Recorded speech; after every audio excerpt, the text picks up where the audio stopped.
Welcome to the new episode of the All Walks of Life podcast. In today's episode, I sat down with my close friend Parritosh Dhoot. Parritosh is a blogger who's written in really interesting subject areas such as biohacking. And even though I'm a sports science student, I didn't really know the whole concept of biohacking. So sitting down with him and understanding his side of biohacking and how he undertook it in his journey was really great. We also spoke about how the education system or the education curriculum plays a massive role in the development of a child, and how our background in the International Baccalaureate really set us apart when we compared ourselves to, say, someone from a CBSE background or a more traditional Indian background. In that sense, lastly, we also tackled some of the more questions over morality and ethics, which we found interesting when we were reading the Bhagavad Gita. But the both of us also tackled on about things that we found interesting in Hindu philosophy, and how many sectors in India are moving away from the traditional roots of being very Eastern and adopting Western philosophy. Lastly, we also tackled this whole issue that's currently really going on, and it's really something that interests me as well, is the whole concept of the radical left versus anyone who's anywhere close to even holding an ideology, let's say, that is a rightward leaning ideology. So that was pretty interesting of how we felt that the left, even though perceive themselves to have a leftist ideology in whatever they go through, the way they act in their general life is very right wing. So that was another thing that we tackled on. It was a great pleasure that I had speaking to Parritosh, and I hope you guys like listening to the podcast as well. If you do consider subscribing to the YouTube channel or anywhere that you find the podcast. Thank you. Hi guys, just before listening to the podcast, I would just like to point out that even this episode was damaged in the video files, and I wasn't able to access Paritosh's video file in a proper format. I do apologize for that once again. I understand that this has happened once again, just like the previous episode, and this hurts me as well because I really want the content to be really good on this channel. And for the subscribers and the viewers who aren't able to really watch the video content of the episode, that's not beneficial for me as the content creator. I just hope that you guys are able to stick through. I ensure that from next week onwards, we'll have a change in the software we're using to record the videos, and hopefully that will ensure that the videos aren't damaged, and hence we'll be able to produce good quality content. Thank you, and sorry once again. Here's the episode with Paritosh. Okay, Paritosh, welcome to the All Walks of Life podcast. It's a pleasure to have you on. Thank you, Ishan. The pleasure is all mine. Wait, am I audible on the other side? Yes, you are audible. Yeah, yes. okay.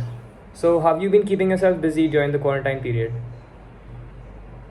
Quarantine, I've been mostly reading books. I've been trying out my hand at photo editing too, and I've been working out, obviously.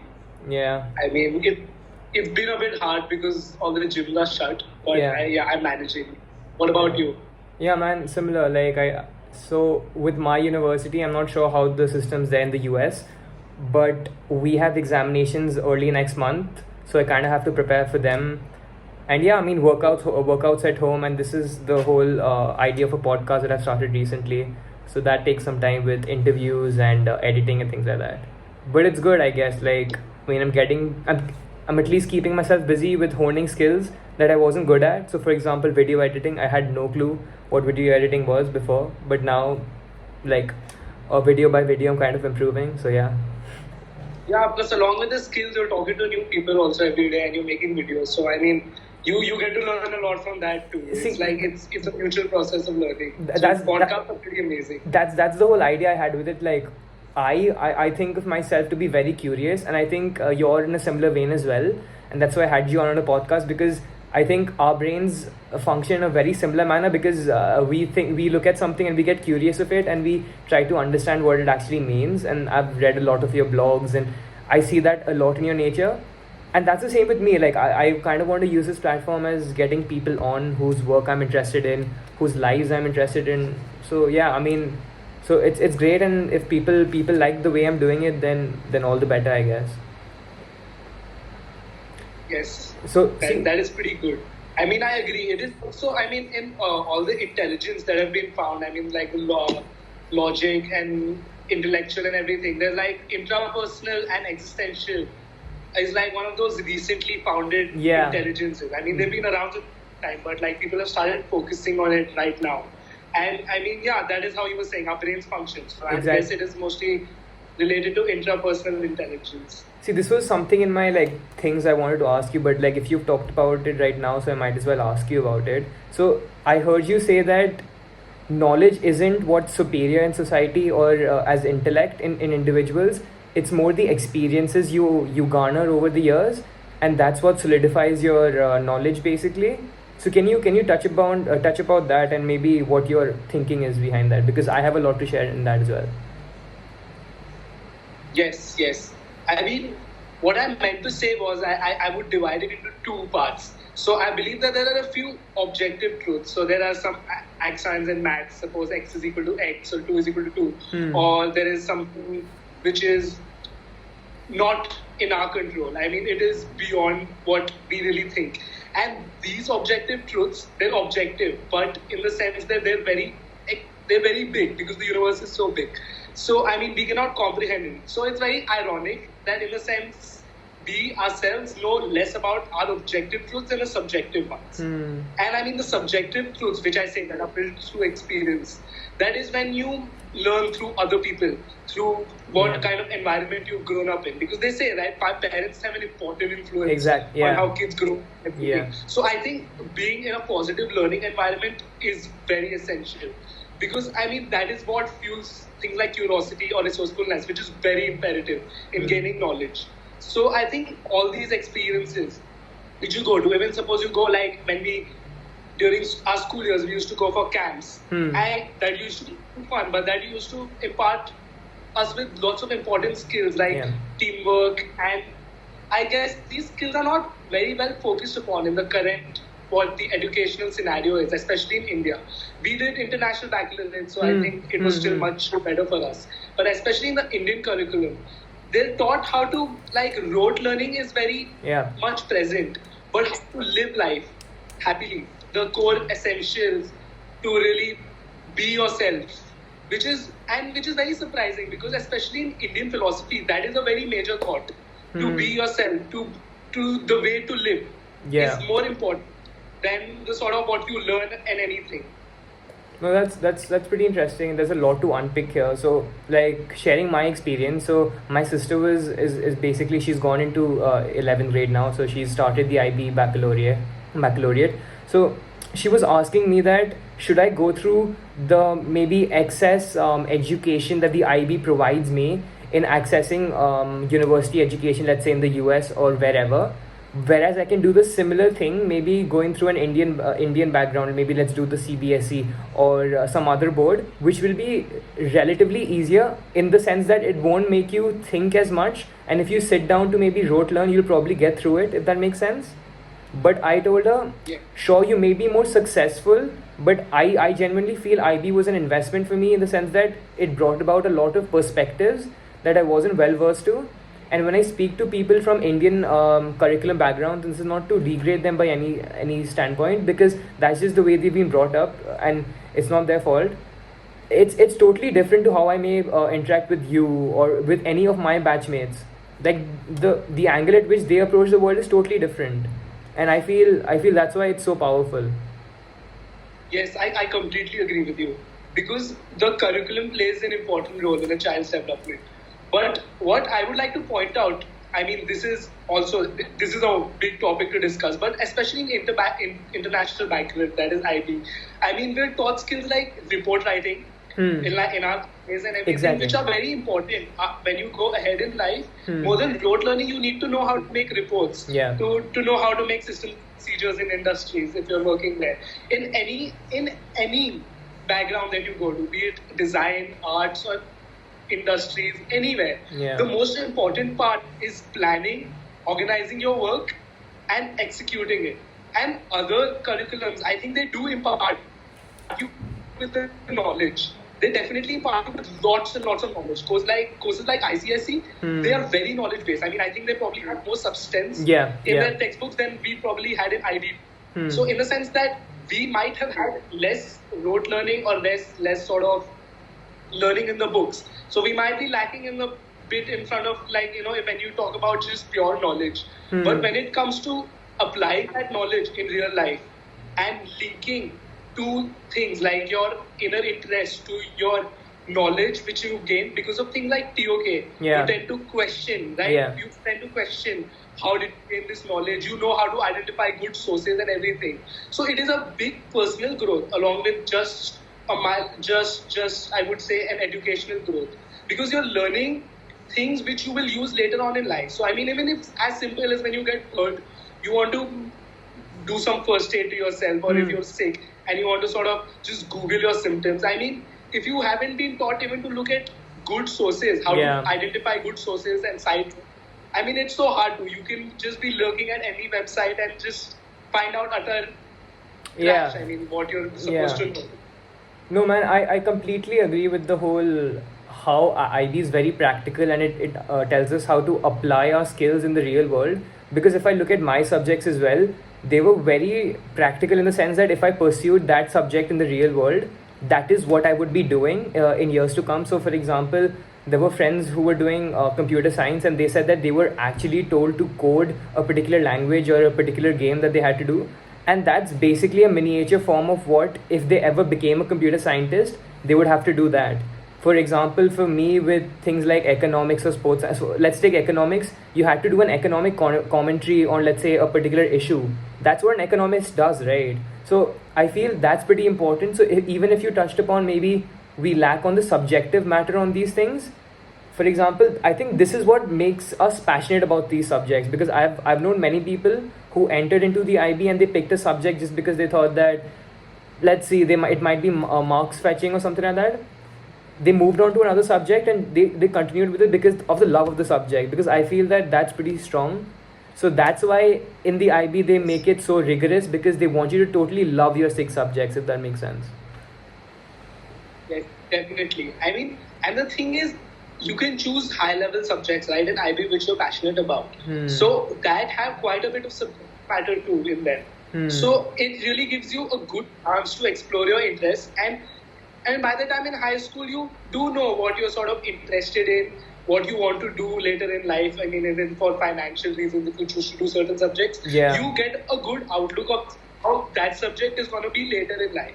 But the main problem with IB is, I think it's the cost. Yeah, for sure. Do the curriculum high. I mean, not everyone can afford it. Of course, man. Yeah, it's ridiculous. I mean, if you can compare it to some of the other boards that there in India. So, but then again, like, I don't know how difficult will it be for let's say the Indian boards to implement something like that. How much of a change will it require? Because I've heard educational people speak about this thing very passionately, actually. And not only in high schools and the state curriculums, but also at universities. Like some of the top universities in India, they said that obviously, like, the IITs are really good and the IIMs are really good. But then if you look at any other subject stream, let's say the liberal arts or something like that, you wouldn't find a really good institution to go to. And that's really bad, because if you look at, let's say, an economics degree at DU, and I'm not saying DU hasn't produced good economists, they really have, but the textbooks are 20 years old, 30 years old. That's really not comparable to modern times or things like that. And I feel that on the core of it comes down to finances and things like that. So maybe if the government isn't pouring in enough into these public universities, it does really have a derailing effect. Something else. Yes, I agree with that. Yeah, so Parritosh, something Indian else. Institute. So go on, sorry. Sort of fundamental thing. Just the availability of a counselor in a school is very rare, of a good trained counselor. And I feel that is extremely important in growing years, because it gives someone like a trusted space to talk to, have conversation with. And most schools in India, not even just the public ones, they do not have good counselors. That is one of the main problems. And even if there are good counselors, they're made to do their work in a very different manner. I They aren't going to respected counseling well. is seen as a punishment. Yeah. In many schools, rather than to learn something, to just sort out what is going inside you. And it also shows how stigmatized mental health issues continue to be in our society right now. And that is why, because in schools, we're not taught to take care of our mental health or our physical health very well. And that leads to problems later on in the economy also. People have no motivation to work and they do not want to work.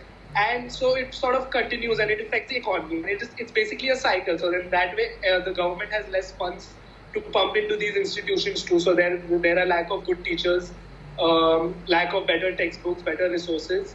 And some people are trying to change that. I mean, there are lots of NGOs who work with developing mental skills, intrapersonal and interpersonal skills in students. They go around like we did do in Pathways. We went to those schools around to teach health and fitness to them, or teach some mental skills to them, which they would not otherwise learn in that environment. No, that's pretty interesting. Like, I mean, I was just speaking in the previous episode with Kunashi. It hasn't been released yet. It probably will be now. So we were talking about and she's a psychologist, she's a clinical psychologist who's based out of Mumbai. So she deals in family situations, social situations as well, but she's majorly a sports psychologist. So she was talking about how the stigma still exists in society. Okay, maybe in Western society, people are still getting used to it. I wouldn't say they are still used to it, however we may perceive it from here in India.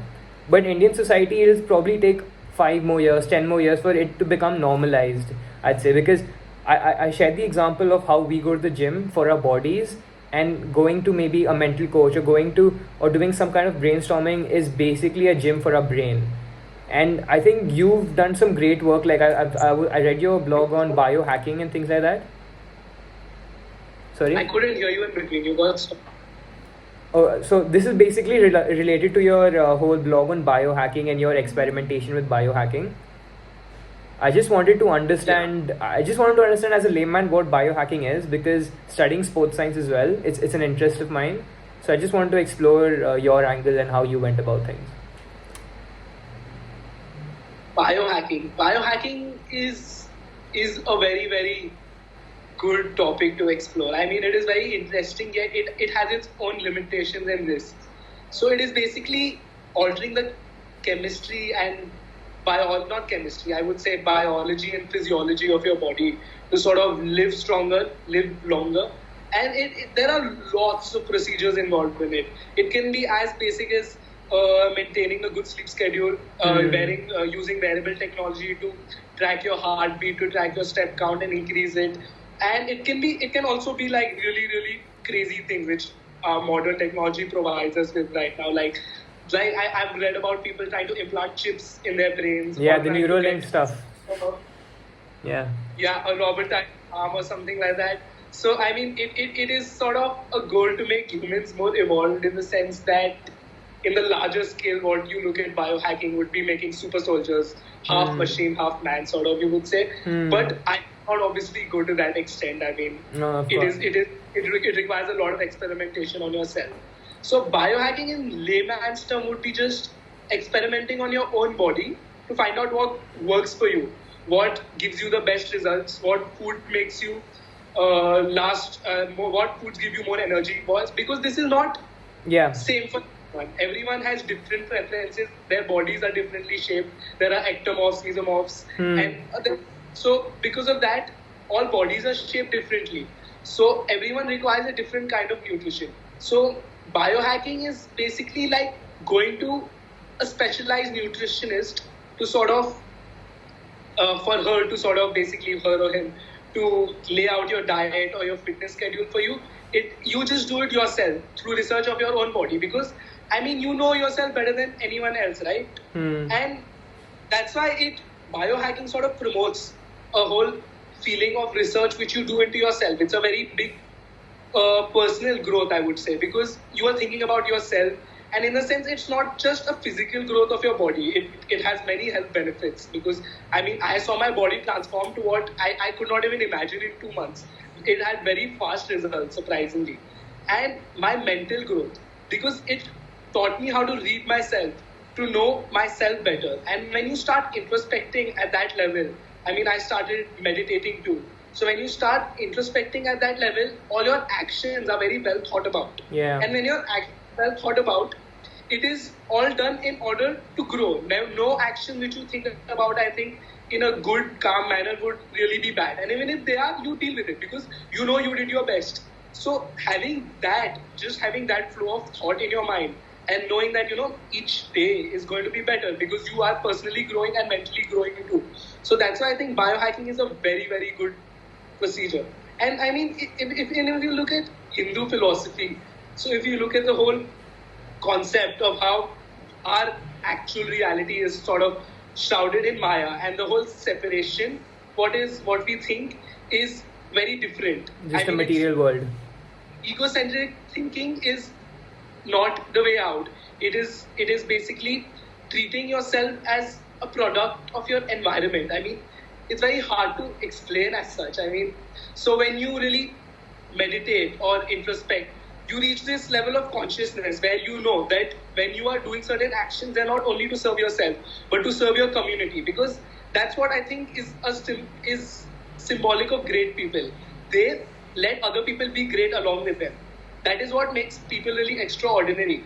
So when you introspect, then all your decisions are done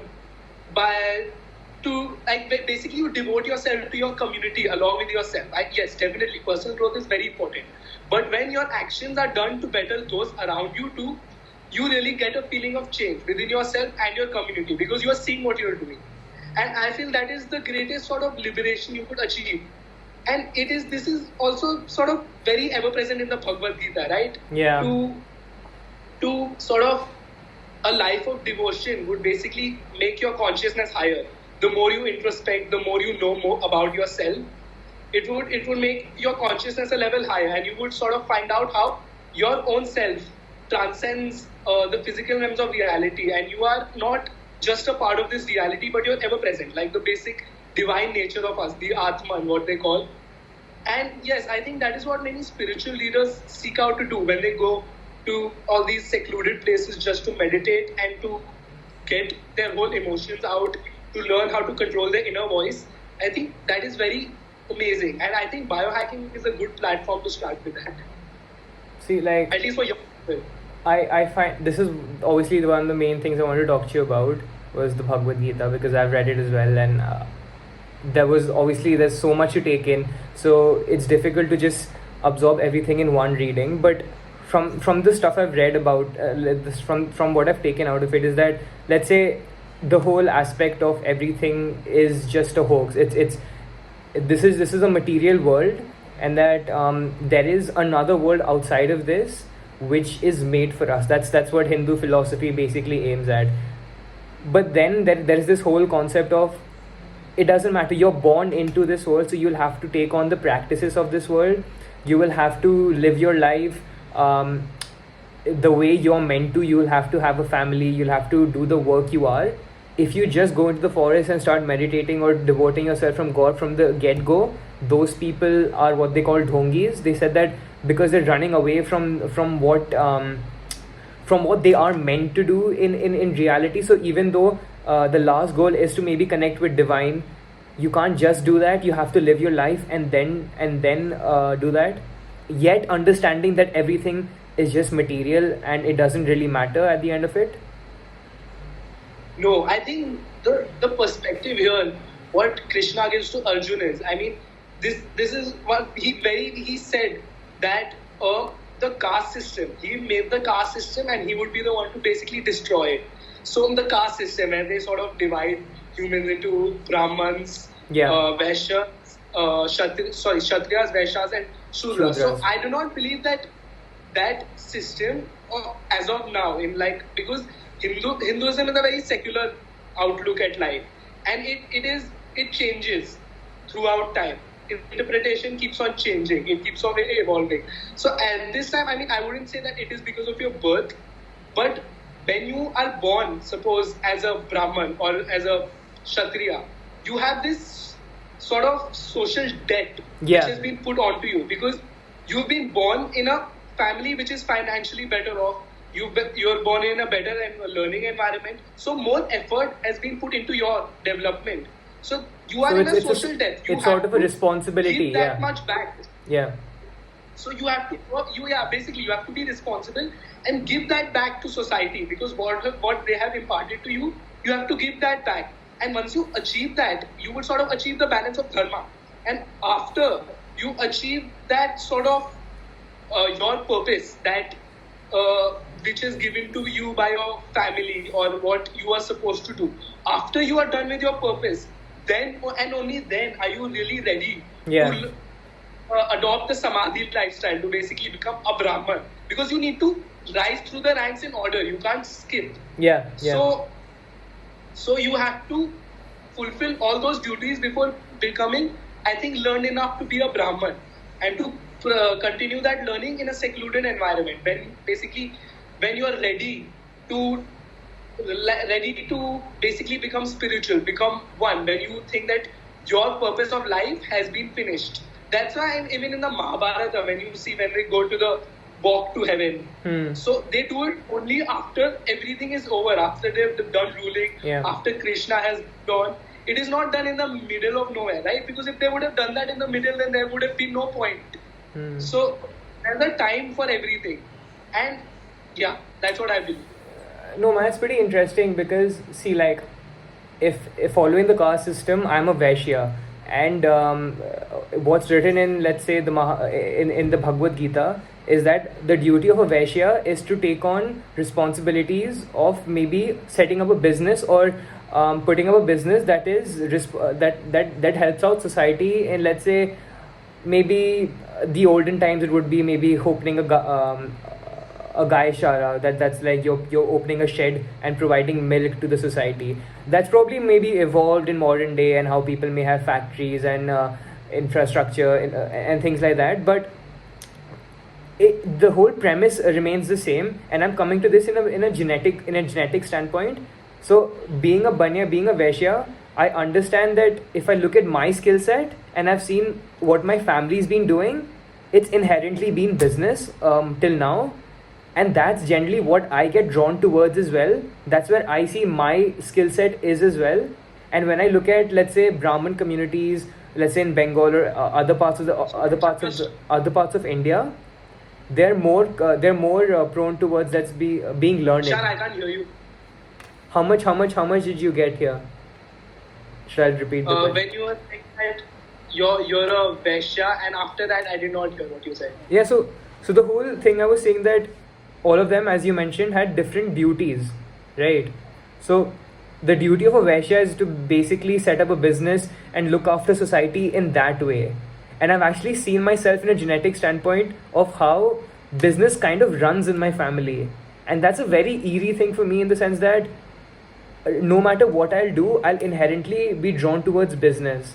I could observe this in my family. Like, my father, he started doing engineering, and I thought he would probably pursue the engineering sciences and go around something like that, but he was inherently drawn towards business. And anyone who I see coming from Bihar, Rajasthan, people from the Banya and Vaishya communities, I see them to be businessmen. Gujarat, let's say.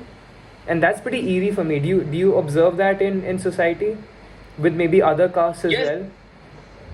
Yes, definitely. The same goes for my family. I mean, we're Marwadis from Rajasthan. Yeah, Marwadi. And my dad did software engineering. But he also in the end became an industrialist, a businessman. Yeah. Because I think, yes, definitely right. It sort of is genetic too. Because the environment you grow up in, what values have been imparted to you. So if you're born in a Vaishya community, automatically those values will be given to you. So you would be naturally good at it. And along with that, genes. I mean, genes is not the only thing that matter, but scientifically speaking, genes are a very important part of a child. Because I mean, suppose if you look at the Bollywood family too, I would agree it's nepotistic, but in a sense, most of the it works out. Yeah. Acting skills, because they have grown up in that environment. If you look at the Kapoor family, Rishi Kapoor, Ranbir Kapoor, all brilliant actors. So I think it's also very important about the part of community you grow up in.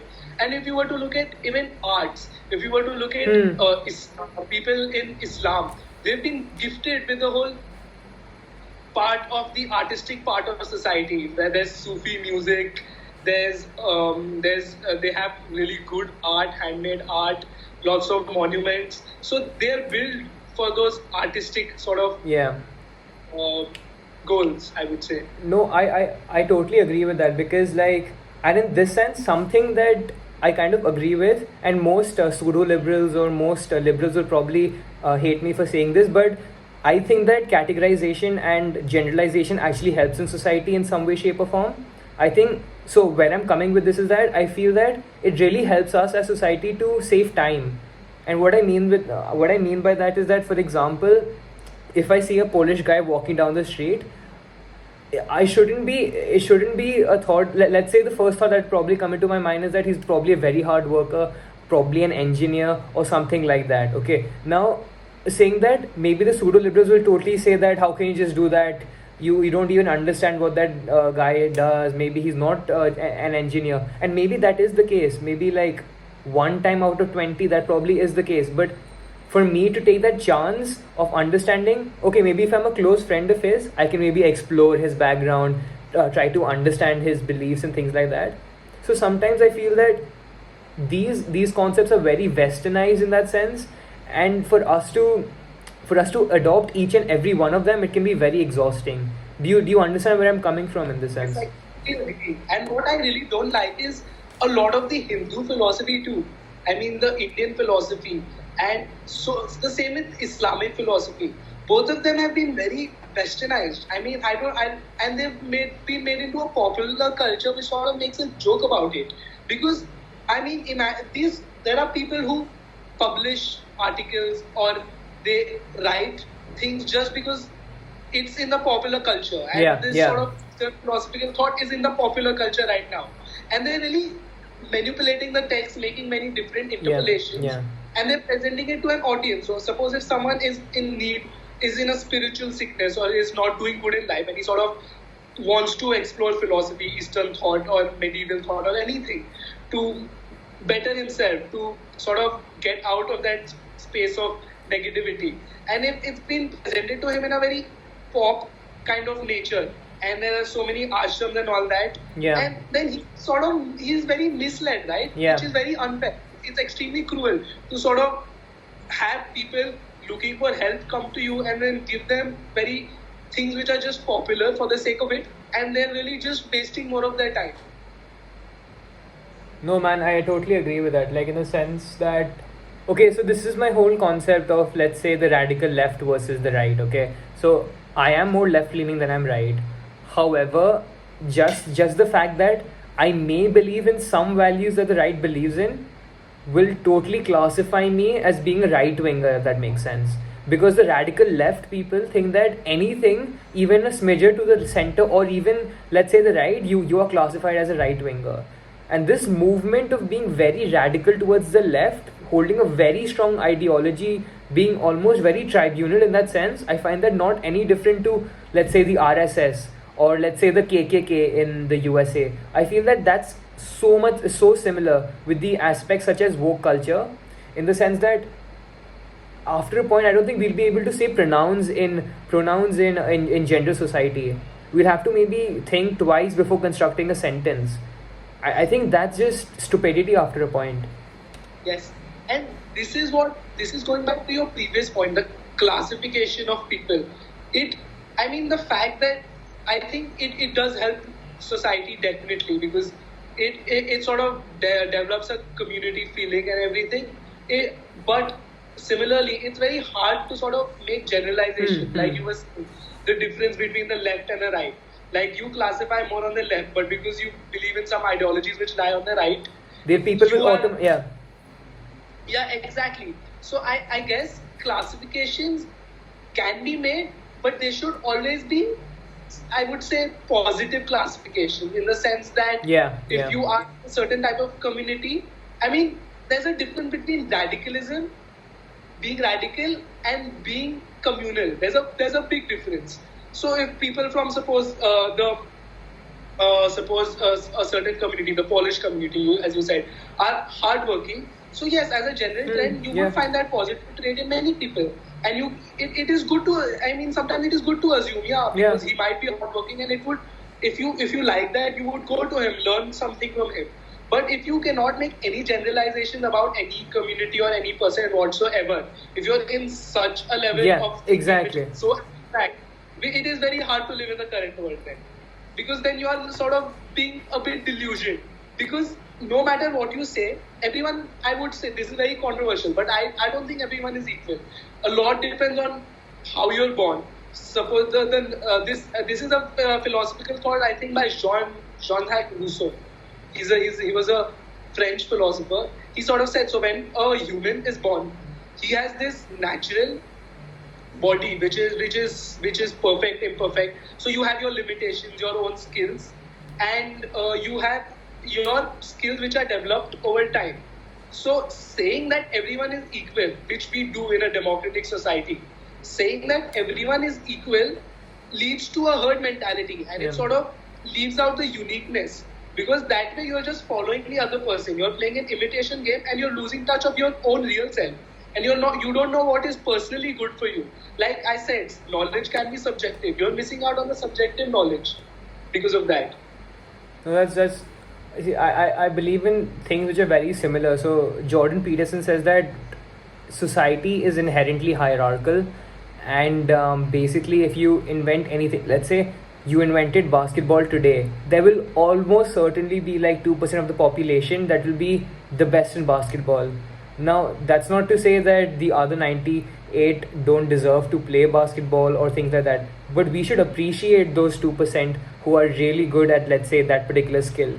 So it's this whole concept of, let's say, the patriarchal structure and things like that, and how it's generally mocked about in society. Do you have any particular thoughts on that? And then I'll probably share what I'm coming from.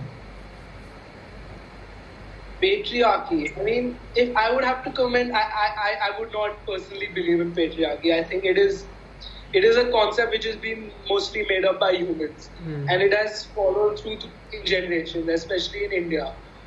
But I do not think it is a system which should be followed, because I think men and women both have the same mind, which is, I would say, a limited tool, but still both have the same capacity to use it. And the reason why women are not at the same success level, if you see financially or in business or in science, there have been many obviously extraordinary women too, but there are not an influx of them like there are men, because so many of them have not been given opportunities. Lots of great minds, like Beethoven's wife, she was supposed to have an IQ which was much, much higher than any known person at that time. But I don't know, she got married, and after that nothing was heard of her.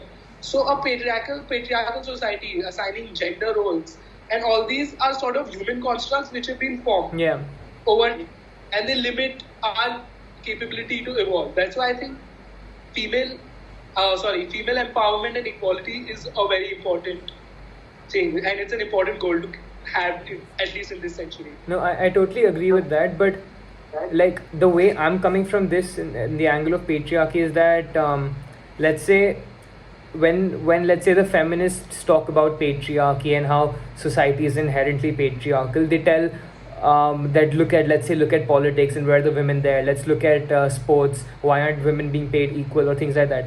But then someone can easily point out, let's say, the medical sector or the educational institutions, is that that's very much women led, but then that can't be classified as patriarchy because there aren't enough men there. So it's very, I don't know, it's very subdued in the way that they try to turn the books on in the favor of their own, and the whole concept of gender equality, obviously I'm in favor of that for sure.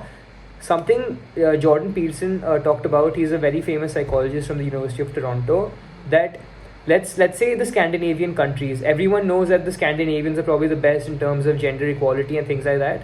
When there were more opportunities provided to women, they started taking more liberal arts and dropping from STEM courses. When there were more women getting into education, there were fewer STEM applicants. That's just the way women are. That's just the way nature has programmed them, in the sense. And they will be drawn to more subject fields like psychology, the liberal arts, the humanities. But that's not to say that maybe someone won't like STEM or something like that. But the point I'm coming towards here is that we, as organizations, when you're coming into these institutions, you can't just say that we need 50 men and 50 women. We need 50 candidates is what I'm framing it as. And that doesn't matter if there are 49 men and 1 woman, and if, or there are 49 women and 1 man. It totally depends on the candidate, in my opinion. Yes, I think in a society both exist: toxic masculinity and toxic femininity. Both are present, and I would say toxic masculinity is more talked about. Yeah. But I think toxic is equally present. For sure. Because if you were to put things like gay rape, those men are completely subdued. They have no chance of saying anything. Lots of cases like that are not thought about in society because of the way people are taught to think about men too. And similarly, if as a man going into liberal arts, if you're interested in liberal arts, similar like women, there's a stigma attached to it. How will you financially take care of your family? How will you earn money? And all these questions come into play. So it is a two-edged sword. Similar, because like females face the stigma in the scientific world, I think men face the stigma in the liberal arts too. Yeah. So I would say that it works both ways.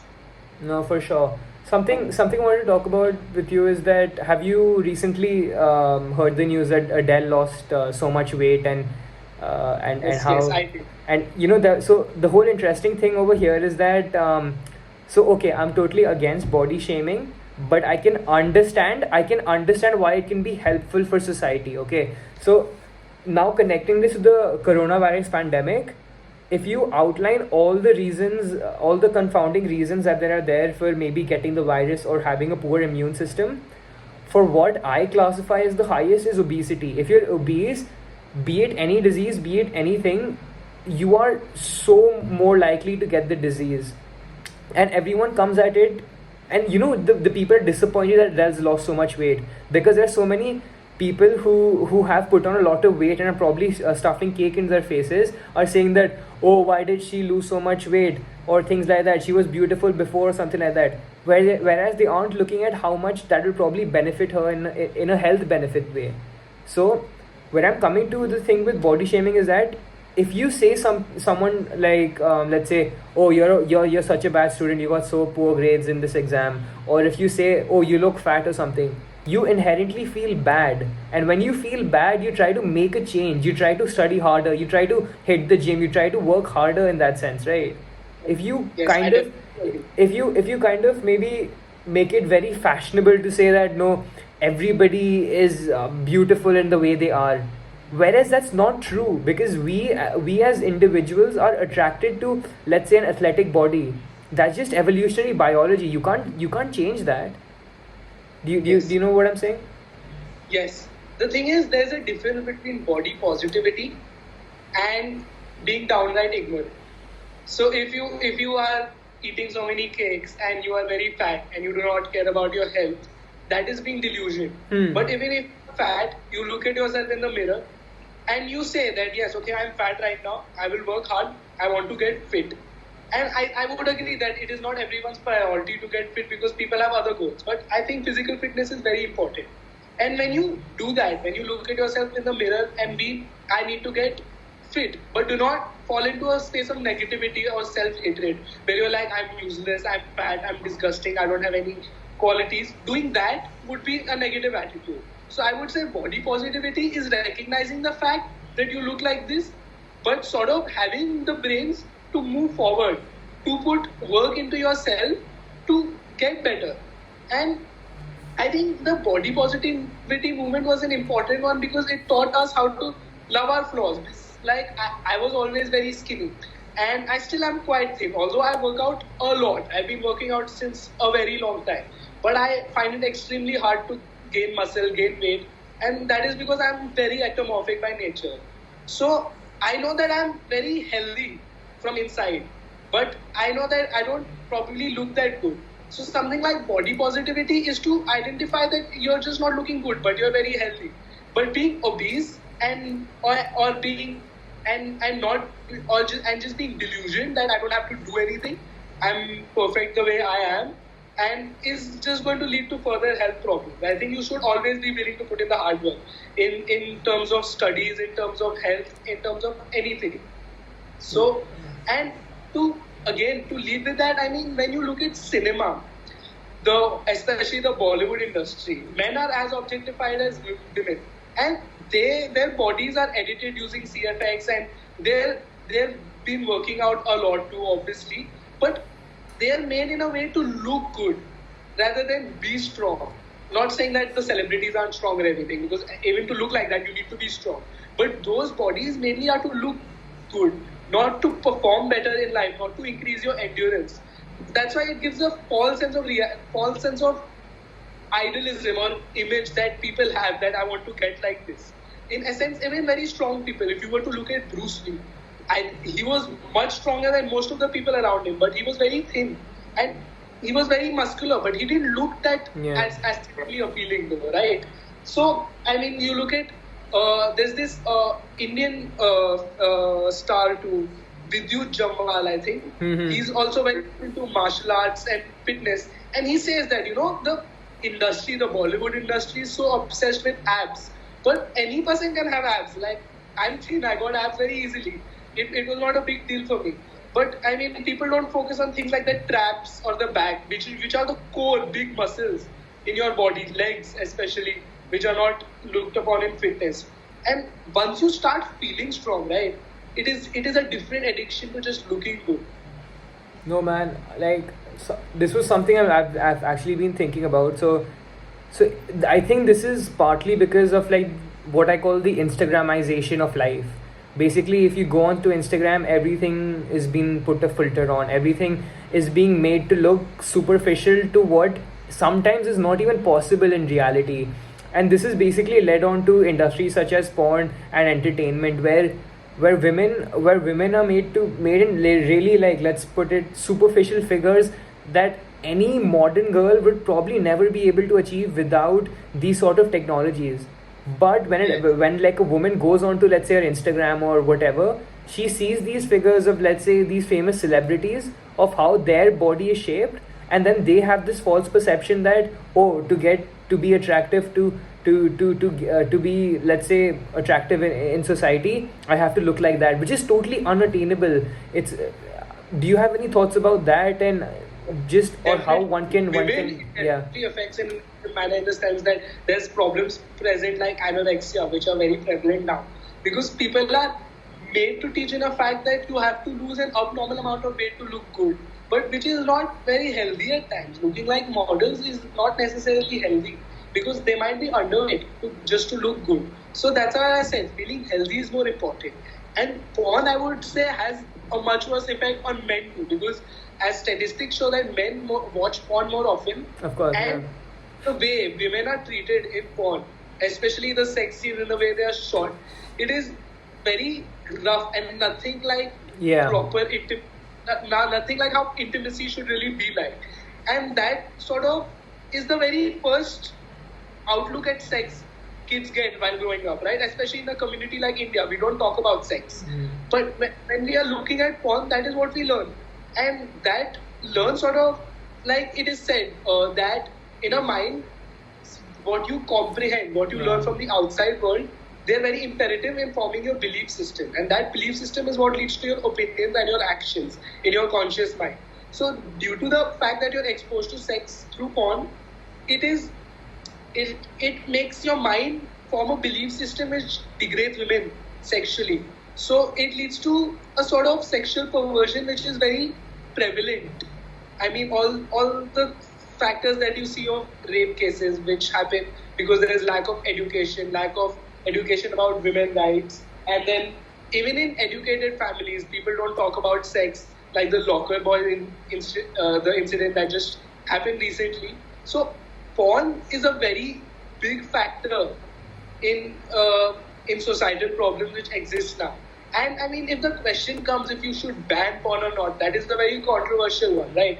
Because so many lives are dependent on that industry. So, and as a human, you're free to do whatever you want. Why should someone external, which has nothing to do with your life, say that you cannot watch this because it is not proper, or it is imparting a wrong belief system in you, if you are free to do so. Yeah, man.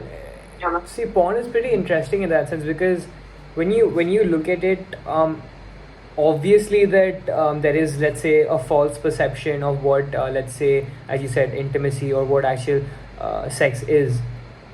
But let's say, like, the men who are actually coming into it, they have this perception that, oh, it's probably going to be like this, whereas maybe I would say most women, they probably have an idea what porn is, but they haven't watched it, let's say, as much as men have, or things like that. So they come into it with a totally different mindset, and that sometimes, I feel, like you said, like, it sometimes maybe lead to even worse things such as rape or something.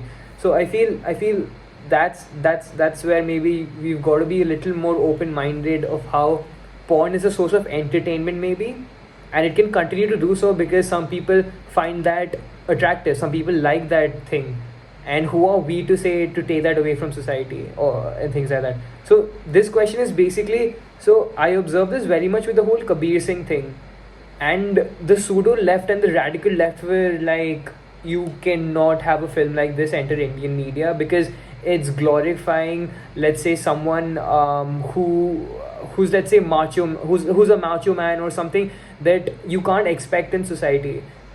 What I looked at it was that this is the perception of the director, and the director is well within his right as an artist to portray whatever he wants to portray. And if that's out in the general media, it's on us to take the understanding of look at it in a lens that this is art, and maybe it's not true in society, but we can still appreciate art. Do you understand? Yes. Yeah. Yes, you are right, because art is something which comes from creation, from personal experiences, and it must have been the director's perception. He must have put a lot of thought into the movie. And I think Kabir Singh as a movie portrays that it is not about how he treats the female. He's not a character that should be glorified. The glorification was done by the people who watched the film. I don't even know if the director's intention was to that. I mean, a character can be flawed in many ways. And if a character, anyone can, and it is the case with many people who are geniuses or very intellectually high, they find it hard to sort of reach a good, I would say, find it hard to interact with people. Society, because their social thinking is life, not yeah. higher. Yeah. So they're not very social creatures. And due to that, it leads to many flaws too, which can have personal flaws like the ones Kabir Singh had. So, I mean, the director's perception was to just show a flawed character. Exactly. Yeah. And it showed that how drugs lead to his downfall and how he wants to build himself too after that. So, yes, it is an art. But the problem with releasing a movie like this in the Indian society is that, especially with an actor like Shahid Kapoor, he's a very big film star, a very commercial one. So it is not an indie movie, it's a very big commercial movie. So masses are going to go see that movie. And people like you and I have the privilege to have a good moral system, to have a good education, to teach us that this is just a character, a perception of a character, which you should treat as art.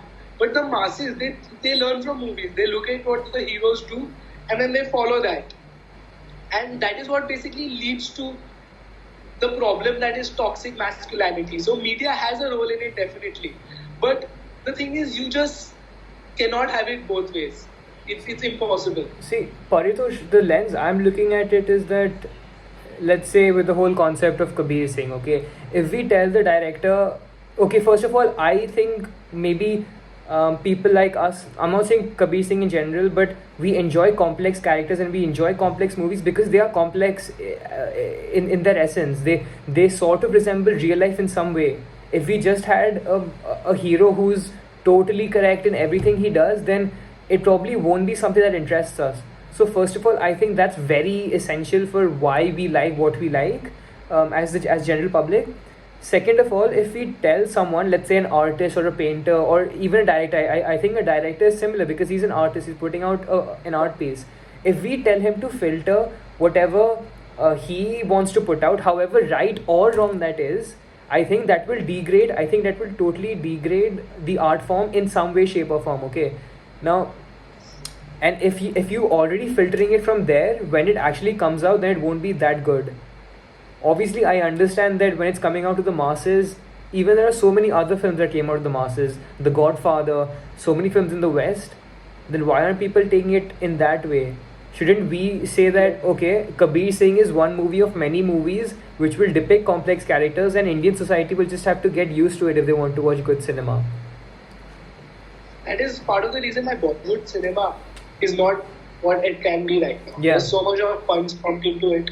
But the movies which come out are very commercial. They appeal to the masses. Yeah. And good movies, very intricately, delicately made movies, like the ones Irfan Khan, especially acts in. Love him. And I would say not just directors, everyone in a movie production, right from the actors to the character actors, all of them are artists. Yeah, of course, and of course. They focus on a lot of character depth rather than just putting out a commercial piece to like just for the hero appeal, as you would say, which is very prevalent in Bollywood. And these movies are very good pieces of art, and because of platforms such as Netflix and all that, they're having at least now they have a good platform to reach popularity in India. So if you were to say even the portrayal of nudity in the movie, it is art, right? Yeah. If an actor or an actress wants to appear nude on film, it is a part of the reason why the artists want to do that. Yeah. It is to show that level of intimacy, or to, if it's some kind of different scene, to depict that kind of violence which is occurring, because that is what dramatizes the movie. That is what makes you feel more empathetic towards the characters, because it is a deeper level of connection when the characters are built with such depth, rather than just having someone who is a very typical hero and just for the star appeal. It's very sad. Yeah, man. Like, where was I going with this? Yeah, exactly. Like, so you talked about like Netflix and stuff. Why are we as the general media, as consumers of media, why are we drawn to, let's say, sites such as Netflix and Amazon Prime, who have series? I think people have started consuming more series than they have been consuming movies. And why I feel is that series get you into the lives of the characters and the story much deeper than what maybe a 2-hour film can do or what a 3-hour film can do. And that's why we understand why a character is doing what he's doing in a much larger scale, and why he's maybe wrong in that sense. And that's why I feel so, because there's less of a filtering, we enjoy that much more. That's the whole concept I was bringing out with the whole masses thing. And this is similar with the media as well, of like news channels. I don't know, but like I generally do not have any newspaper publication I go to. I don't know if I can trust any newspaper publication site in this day and age, because they come at it with a very biased agenda, be it anything. So you have to, if you're in Indian context, you have to read maybe the Times of India, you have to watch the other side of the argument as well, to get an understanding of what's happening on both sides. So that's why things like long form conversations, like the Joe Rogan podcast in America, is so popular, because they feel that over there when they go, they'll probably get, obviously biases and everything, but they'll probably get something that's just a general conversation between two people, which isn't monitored into, let's say, 6 minutes. This is what you have to say in 6 minutes for the presidential candidate. And it's totally impossible for someone to articulate his thoughts in, let's say, 6 minutes and put it out as sound bites on News Now at 8 p.m. or something like that. Yes, Yeah. definitely. I mean, even the conversation that we are having, it would be impossible to have it in a shorter span of time without covering the topics which we have talked about. Exactly. And even when even a podcast is very limited in the sense that we cannot go into the full depth of characters or what we believe. But when it comes to TV series, especially the ones on Netflix, Amazon Prime, or Hotstar, I mean, they have the medium and the time to build character depth, to build the idea, to have a better execution than movies. And secondly, have you seen Game of Thrones? Yeah. Game of Thrones, I think one of the main factors why it has been so successful over the time is because it is bold. Yeah. The director did not at any level filter or cut down anything content just because it would be inappropriate. Exactly. He presented the characters what they were, their flaws, their everything. strengths, everything presented outright. And it shows how honor is important, but yet still you have to sacrifice your honor sometimes in order to look at the bigger picture, you have to be sly too at times. Yeah. So it shows how you cannot have a one-track mind. So Game of Thrones is a very, very brilliant depiction of how character depth can be built using a TV show, because it just has so much of scope to put into characters. You can build characters for a whole season, which is much longer than a movie. Of course, yeah. Before the actual story even starts. So I know that so you go to Arizona State University and you're generally pursuing engineering as your major, but you have theater as a minor. So I just wanted to understand what was your how much of an interest is theater of yours, and just what you maybe are learning in, like, let's say, theater, and how can you see that in, let's say, modern society with things that come up, as you said, TV series and movies even. Theater. I would say theater is very important for me. I love theater. I love movies. I love anything to do with creativity. And the part of the reason even why I'm doing environmental engineering is because it is a very creative field. I like innovation and I like creative things. So of course you didn't ask about engineering in a sense, but I love creativity. So when I do things like theater or take philosophy classes or writing classes, my main intention is to make my brain think, rather than even to obviously learn the physical skills which are present in the class. It is to make your brain think, because when you do art, when you live life as different characters, the difference between, I would say, inspired actors and inspired music also, and uninspired music, is the fact that inspiration always comes from introspection, your personal experiences, and how you sort of analyze them and understood them. Because if you see most artists nowadays, like from Kendrick Lamar to the ones like in the past, like Tupac Shakur and all of them, their main agenda was to bring out their own personal lives to the public. And this was done by being mindful of themselves. So I think art makes you think a lot about yourself, your experiences. And when you live that art, and at the end of the day, you're creating that piece of something which you've lived through, your learnings. Like when you act, I believe in method acting. So if I'm to act, and I have to act like I have to act sad or angry, I would think of moments which have made me sad, which have made me angry. And this would automatically lead to a higher level of introspection, because I would think about why they made me angry, what sort of facial characteristics I tend to put out when I'm angry or sad. So it gives me a very good hold of my expression. It makes my self-expression at a much better level than what it can be the more you practice art. So if I were to be in a business meeting, even doing engineering, or being an industrialist, if I'm in a business meeting, if I have that good control of my facial expressions, I mean, it is very easy to portray a fake outlook and think something else. That is one of the key laws of power, I think. To be able to control your emotions, your facial expression, and what you speak. So in a business meeting, if you're an artist, you're able to have that self-control. So when suppose some things are not going your way, you don't let it show. You are very well in control of yourself. So you know how to steer things towards your direction, towards how you can benefit from them, being as an artist. No, man, that's pretty great, because from what I've heard is that, like, the brain works in different ways, and each hemisphere of the brain is meant for different attributes in life. And what people tell me is that, let's say, if someone is more artistic, he still has to, or he or she, it's better for him or her to explore the other side of the brain to understand more about life. So this can be brought to any spectrum, be it politics, be it studies like arts, or let's say engineering, sciences, anything. That, let's say, you're an artist, if you won't understand the more scientific or more technical things about something, that can actually help you to implement those things in art. It's the same way which I brought about with the whole radical left argument, is that they aren't radical left at all, because they don't represent lefty ideology. And what I mean by that is they don't entertain anything from the right. And if you don't entertain anything from the right, then you're a right winger as well.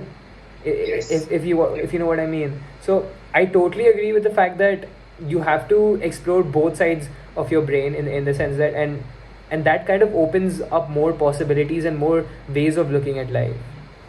Yes. And similarly, there are some skills which you're born with, which you're supposed to be great at. Like you said, there are some genetics which are involved, and businessmen, families from business, they're good at business in general. Yeah. So there are some skills you're very strong at. But you cannot always rely on those skills because life is a learning. You need to learn all the other skills. Like I myself would say that my strengths are writing or maybe acting or having good deep conversation like this. But I myself am doing environmental engineering. Yeah. But for that is because it is a medium for me to learn new skills. Yeah. And when you are talented, you need to know other brackets of knowledge too to be successful in your own field too. Because as an artist, if you have more knowledge about, suppose if you would say physics or chemistry, they're very good sources of inspiration, what you call a muse. Many artists and poets take their inspiration from subjects like philosophy or physics, quantum mechanics.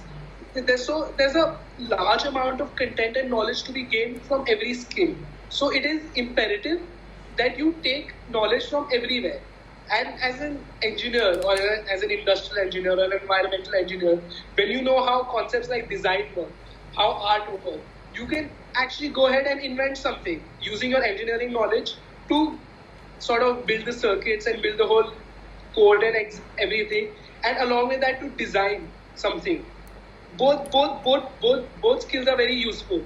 Similarly, developing interpersonal skills as a businessman, like acting or public speaking, all of them are very important. So I think it is necessary that you tap into your own genius, that is your own self, which makes you unique and extraordinary, but it's important to learn other fields of knowledge too, because they're useful in the end. All knowledge is useful.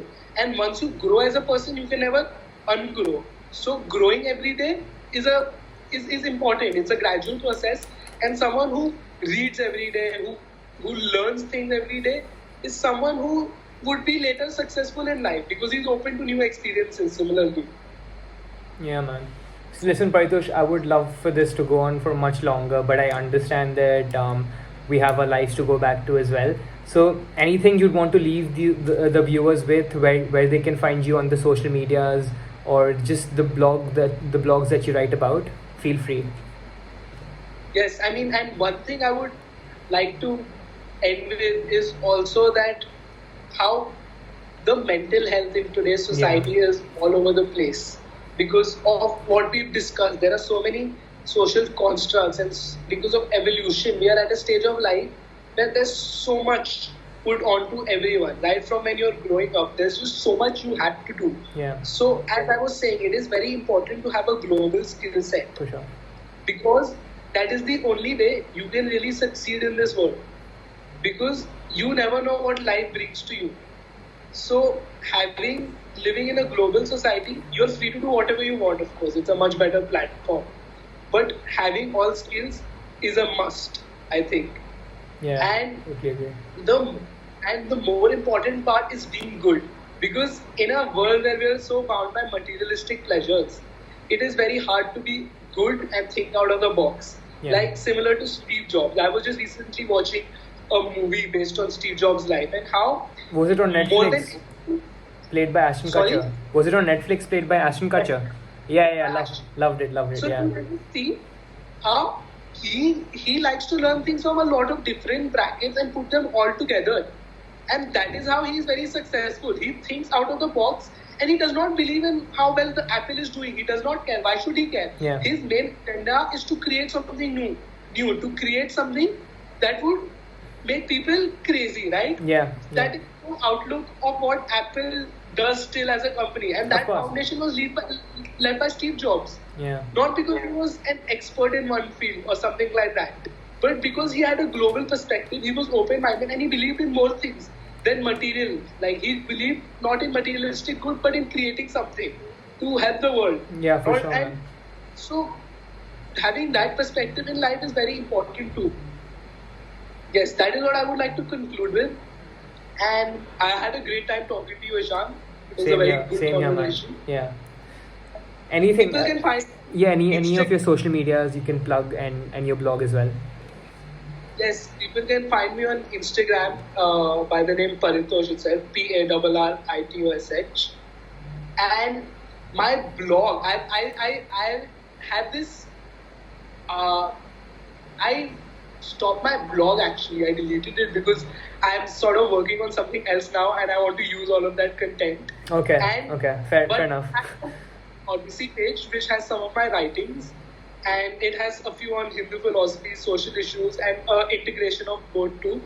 The link for that is present on my Instagram, so you could just go ahead my Instagram. Don't worry, I'll plug everything in the YouTube show notes. So yeah, man. Anyways, and I post articles on Facebook also now. I've realized that Facebook is an amazing tool.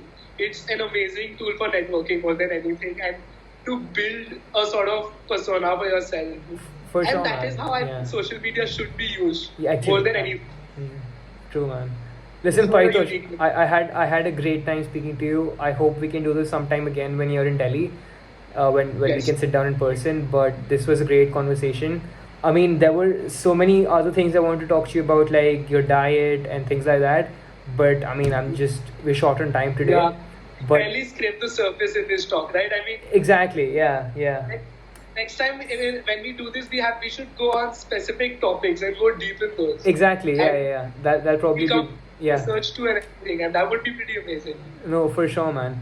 Listen, man, this was great. I guess we can see you sometime again then. All right. Thanks, man. Thanks a lot. Have a great night. Thank you. Yeah, same to you.